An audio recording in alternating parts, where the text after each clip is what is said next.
Welcome to Connect. This is your weekly talk show where we seek to integrate the Word of God with real life issues. Remember, you can interact with us on the comment section, and you can also send us an email through this email address that is provided for you. Send us your questions, send us your comments. You can also suggest topics that you would want us to interact on in this program.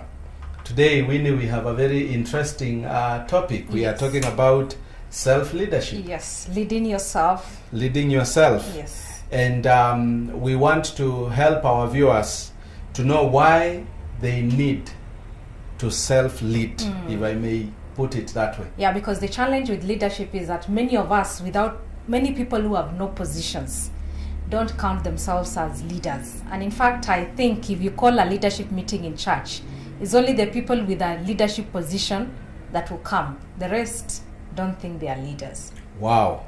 I think that's a very good place to start. When are you a leader? Yes. Many times we think it's when you get a position. And then I think that will lead us to start by defining then. What is leadership? What is leadership? Many definitions I know in several management books and everything. But I like the one for John Maxwell's. Very simple. It says leadership is influence, nothing more, nothing less.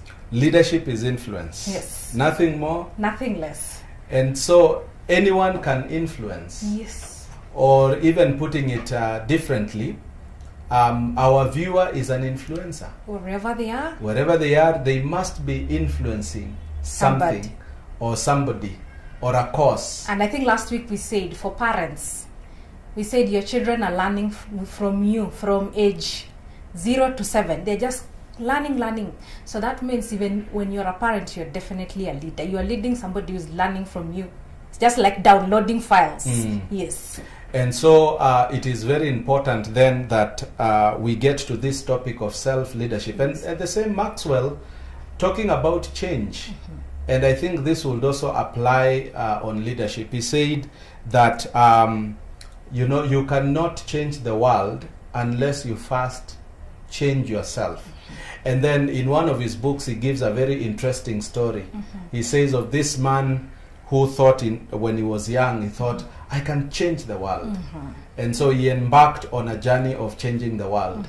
But somewhere in the middle of his life, he realized I had not changed the world an inch. And then he said, maybe I should have tried to change just a few people. In fact, he says he made a prayer and said, God, if only you can help me change those around me, my friends, my family. And so from somewhere in the middle of his life, he embarked on now changing those around him. But towards his sunset, he realized he had not changed the people around him much. And so he says, he thought to himself, if only he had started by changing himself. Wow. Does this apply to leadership? Yes, it does, because it's also looking at the story, it feels sad at the end that the man realized at the end of the story that he actually should have started the other way around. He should have changed himself. And I'm sure if he had changed himself, he would have been able to change the world. And I think that is where self-leadership comes in. Starting leadership, even to be a leader, start with you. Then it's easier to lead others. And so to our viewers who are very ambitious and somebody really wants to say, if only I can be in this particular leadership position, if only I can be an MP, if only I can be a pastor or be that top leader, Yes. maybe even in your organization. You're thinking in terms of if only I can be the CEO or the head of the department, how I would impact through leadership. It's a good desire, but we are saying it starts with self-leadership. Yeah, and I think it is very, in organizations or workplaces, it's usually very easy. Like even in a sales team, usually the people who've sold the highest, most likely next year will be given promotion to lead teams. Why? They have proved that I can lead myself. I've succeeded in earning this amount of money to the organization. Then the management feels now you can lead others. So I think when you lead yourself, it opens doors now to sit in those, they are called the corner offices, the CEO's office, yeah. But it starts by leading yourself in your desk. where you are now. Okay, and so our viewers need to know that there are results in self-leadership. Yes. And so, having said that, leadership is influence. Maybe somebody is thinking that if I'm going to be a leader in the sense of influencing, then it's about influencing others and not necessarily myself. So maybe we could start by giving a simple definition when we talk about self-leadership, what exactly we are talking about, so that then those who are following this program today can actually connect with what we are talking about. Oh, sure. So I think borrowing also just the same words of influence. I like what Andrew Bryan says. He's a guru in self-leadership. He says self-leadership is the practice of intentionally influencing yourself. And these are three things: your thinking, your feeling, and your action towards an objective. And I like to always have an acronym for it. It is self-leadership is influencing your it. It means your emotions, your actions, and your thoughts towards an objective, because it takes the three things. So every time you eat, remember also you need to influence yourself, and that is self-leadership. And so there is something to influence from within. Yes. You need to influence your thinking, you need to influence your feelings, and you need to influence your actions towards the achievement, attainment of a certain goal or a certain objective. Yeah. And that is the result we are talking about. You just gave an example of the salesperson. When they are able to put all this together, they are able to harness their thinking, their feelings, and then their actions, then they produce a result that qualifies them or makes them attractive to be able to lead others in the same manner. Yes. So what will be some of the benefits when we talk about benefits or the importance of self-leadership? Yes. I think it is then very important if somebody is going to aspire to lead others, Yes, to start. that they begin with themselves. Yes, so I think, as we've said, it starts with influencing yourself. And there are many benefits, and I think one of them is that we've said, even in a workplace, even at home, by leading yourself well, you'll be able to be more productive because you're guided. You're like a missile that is guided. You are not all over. A self-led person, influencing your thoughts, your action, your emotions, you are able to be more productive. That is one point. I don't know. Yes.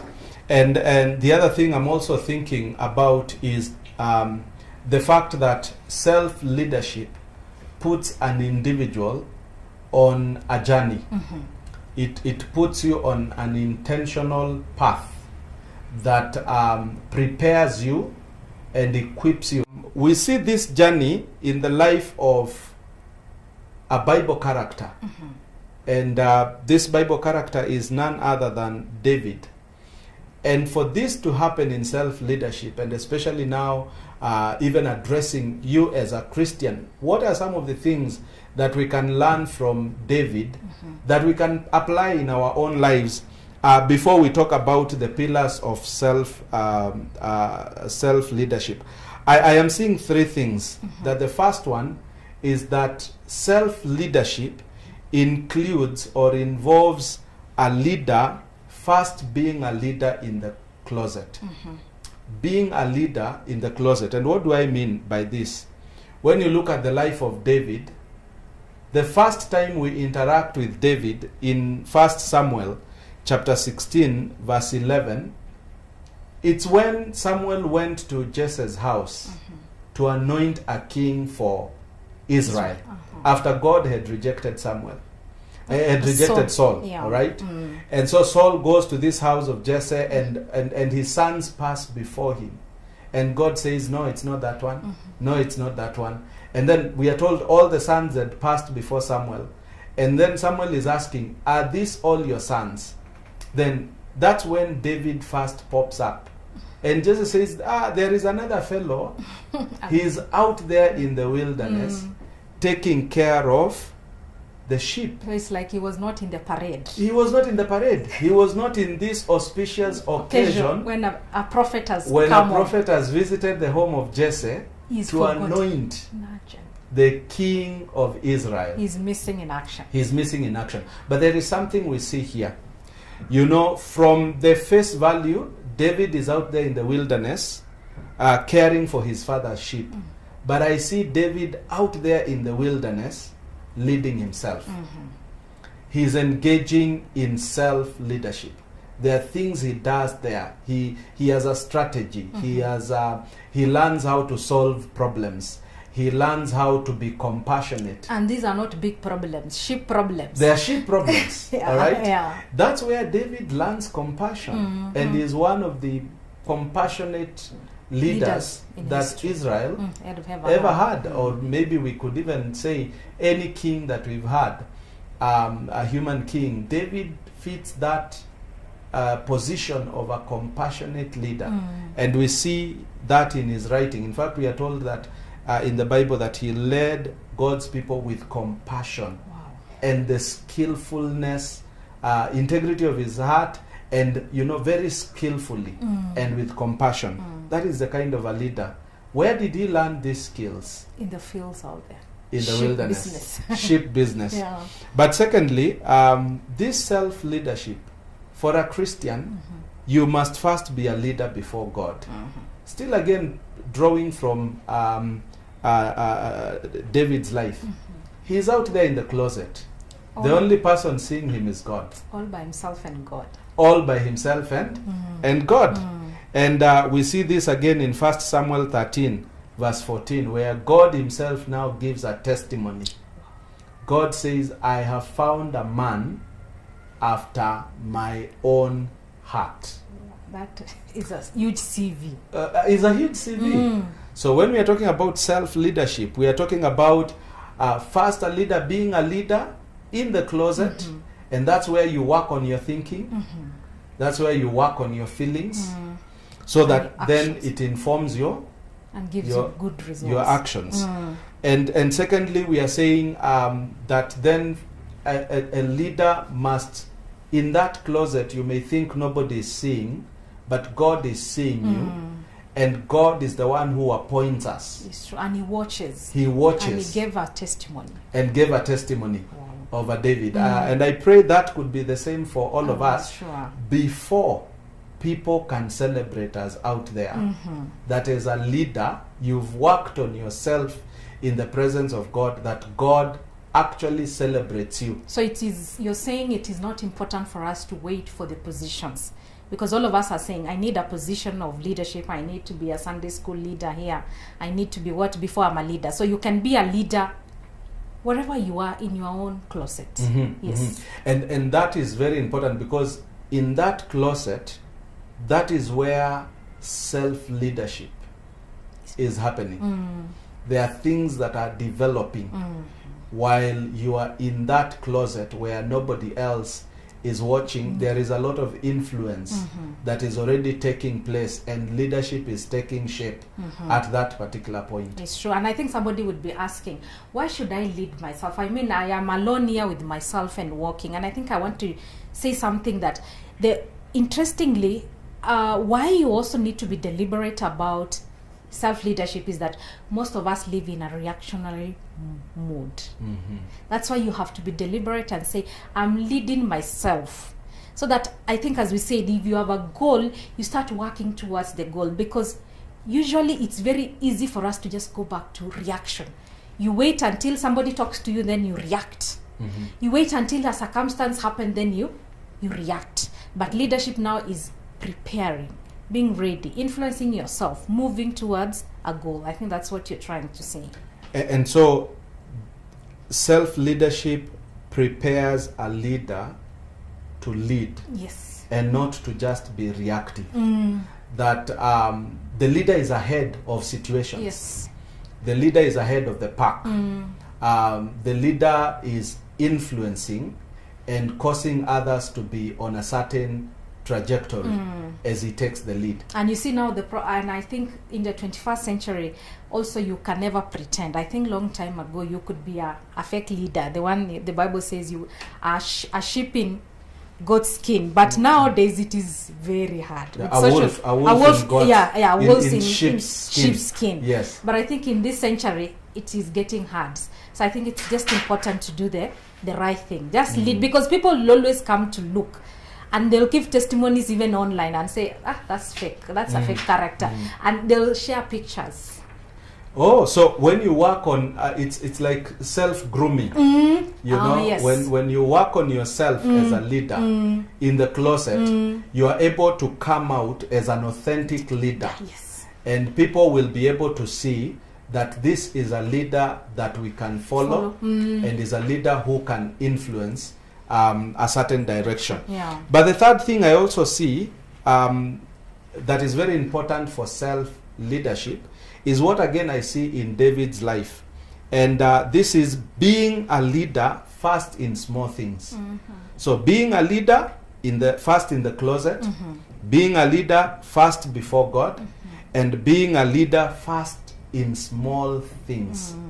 Now we are told in 1 Samuel chapter 17 verse 34, and let me read that one because it's an interesting one. It says, "But David said to Saul, your servant used to keep his father's sheep, and when a lion or a bear came and took a lamb out of the flock, I went out after it and struck it, and delivered the lamb from its mouth. And when it arose against me, I caught it by its beard and struck and killed it." Then he says, "Your servant has killed both the lion and the bear, and this uncircumcised Philistine will be like one of them, seeing he has defied the armies of the living God." Moreover, David said, "The Lord who delivered me from the paw of the lion and from the paw of the bear, he will deliver me from the hand of this Philistine." This is a presentation of David's CV. Experience, what we always look out for. Exactly. And I think young people always say, as a career coach, they say, why do employers ask us for experience, and I've just come out of university? This is experience. He had experience actually from the field, as in the little experience. Here, David is in a situation with a king, but he's talking about killing a lion. A lion and a bear. And here is Goliath, real tough issues.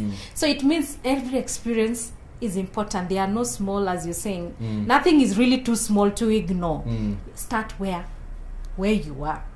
You know, what I'm seeing from this is that really faithfulness in small assignments prepare you for greatness. Sure. The CV that David is presenting at the heat of war. International war. Yes. He is before the general and is now presenting his papers. Yes. And is trying to convince the general why he thinks he can step into this international situation and save the day. Imagine. He is giving a CV based on his faithfulness in just handling a few sheep. And by the way, I imagine they were just few sheep because, again, later on somewhere else, David talks about he can't even afford to marry the king's daughter because he comes from a poor background. So those are few sheep. So they must have been very few sheep. But these few sheep, they are the basis, his faithfulness in catering for these sheep. The strategies he used, the compassion, the action that he took, the feelings that he had, and how he was able to master all this together to be successful in accounting for every sheep in the wilderness, places him in a position where now he can face Goliath and save a whole nation. Imagine, international war. In an international war. And so, being a leader in the closet, being a leader before God first, being a leader in small things prepares you for greatness. And that is part of what we are talking about, packaging yourself in self-leadership. Sure. Knowing who you are is one of the pillars of, you can only lead yourself well if you know who you are. The other one is self-acceptance. Once you know yourself, now you accept yourself. And I think it is not, self-acceptance also should not be confused with the idea of, is it called resignation and saying sasa ningefanyaje, that is me. No, it is now accepting that maybe I am here and I wanted to be there. So what do I do? Because accepting yourself is usually the beginning of great change. So we've said self-discovery, self-acceptance. And I don't know what comes to your mind, Pastor, when you talk about self-acceptance. I think I see it from a SWOT analysis, really. Why we do SWOT analysis is so that we can understand and appreciate where we are at. And it is a very important tool in leadership. It helps us to understand where we are, and with that understanding, we are able to tell where we are going. Sure. If you can't tell where you're coming from, you can't tell where you are, You can't. it is impossible to convince yourself or even others that you actually know where you are going. It's true. So that becomes very important. And as you have rightly put it, it is not about a self-resignation. And talking about David, by the way, you know that King Saul, he gave David his full armor. Yes, the general's uniform, armor, yeah. The uniform for battle. David put on the full armor. He tried to move, and he said, I can't. I am not used to this. He's not resigning to fate. He's saying, where I stand, the way I am, from my experience, I can now move and see what to do with what I am and where I am. So that's how I'm looking at self-acceptance. Then the other pillar is self-management. I think we are used to managing things, but sometimes do we think about managing yourself? Being your own manager. This is now for people who are managers. You know, many people like being managers. It's a leadership position, but you can start by managing yourself. Self-management includes things like managing your time. How are you spending your time? Because at the end of the day, life is just about how you spend your time, actually, in summary. It is what you do with what you have. And you know, time, interestingly, time is only in the present.